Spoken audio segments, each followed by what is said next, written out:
אתם מאזינים ללא סותם את הפה עם אראל סגל. גלי ישראל. עכשיו אנחנו נדבר עם איתי ראובני, חוקר ב-NGO מוניטור. שלום לך איתי. שלום, צהריים טובים. ובכן, דווח ביתו של רוצח ניצב משנה ברוך מזרחי, זכרו לברכה, השם ייקום דמו, נהרס בסופו של דבר, אבל מי שטרח על העתירה כנגד ההריסה, הבנתי, היו ארגונים שמומנו בידי חברים שלכם, שאתה מכיר אותם. אכן, הארגונים תמיד ממומנים על ידי החברים שלנו. כשאנחנו אומרים חברים, אנחנו מדברים על... כן, בסדר, קצת זה מותר, אנשים לא מבינים ציניות. ברור. הייחוד, או מה שבאמת תפס לנו את העין במקרה הזה, זה שבמקרה הזה, במקרה של הריסת בתים, או של עתירות נגד הריסת בתים, מדובר בקמפיין ובמנגנון שנועד בדיוק לעשות את העיכוב המסוים הזה. ואני ירחיב. למה צריך לעכב דבר כזה, כמו להרוס בית של מחבל, לא, אם זה הדרך היחידה? בסדר, יש את העניינים המשפטיים. אבל כן, זה העניינים משפטיים, אבל אנחנו רוצים להבין מי עומד מאחורי המימון של אותם ארגונים. זה שהארגונים האלה רצים לבית משפט, זה ברור.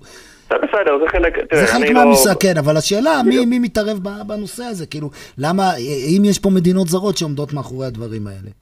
יפה, אז אני רוצה רק לגעת בנקודה הפרקטית, פחות בעניין המוסרי, שאם זה היה פליצה לבית משפט בגין פגיעה ביהודים ולא משנה איפה, אני לא בטוח זה היה כזה מהר.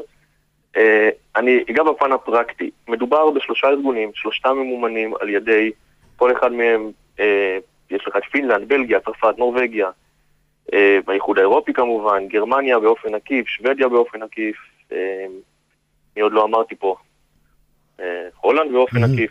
כולם ממומנים, סדר גודל של, הייתי אומר, בין 3 ל-4 מיליון שקל בשנתיים האחרונות.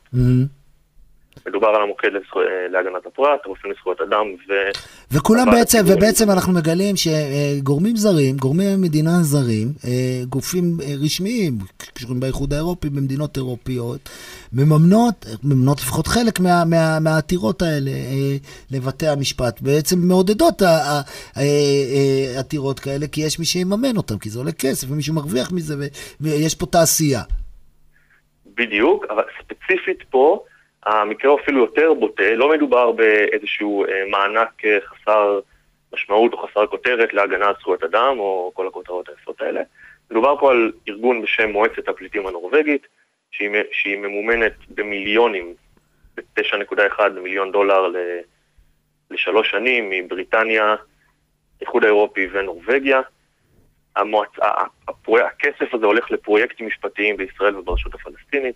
יש לי פה מספר ציטוטים שגם מהמסמכים שקיבלנו מהבריטים וגם מהמועצה עצמה, של למה הכסף הזה נועד, ל-677 עתירות משפטיות בתוך מדינת ישראל.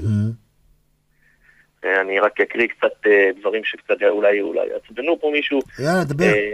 על מנת שתספק עדות וניתוח שיהוו בסיס להפעלת לחץ בינלאומי על ישראל, הגברת הלחץ לשינוי מדיניות והתנהלות, זה הדבר הנפלא ביותר, זה מועצת הפליטים הנורווגית תנהג במדיניות פרופיל נמוך. זאת אומרת, הם עושים אאוטסורסינג של הפרויקטים לארגונים מקומיים, 3 הארגונים שהזכרנו מקודם, ובעצם הם מי שעומד מאחורי הקמפיין הזה.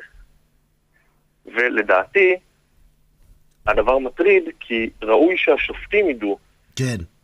מי עומד מאחורי העתירה, מה הגורמים שמניעים עתירות כאלה. ויש פה, אני לא יודע מי תפס את הציטוט הזה, זה תרגום מהולנדית, לנסות ולהשתמש בכל אמצעי משפטי אפשרי, כדי לשבש את מערכת המשפט הישראלית, ועל מנת להוסיף לעומס על בתי המשפט ובית המשפט העליון, עד כדי חסימת המערכת. ציטוט מפי אחת עורכות דין של אותה מועצה, ציטוט מדצמבר 2012, טוב, הדברים ברורים. הסיפור האמיתי הוא, והוא שוב חוזר לכנסת, האם יש היגיון שמדינות זרות יתערבו בהליכים משפטיים בתוך מדינת ישראל? איתי ראובני, NGO מוניטור, תודה רבה לך שדיברת איתנו. בבקשה, יום טוב. גלי ישראל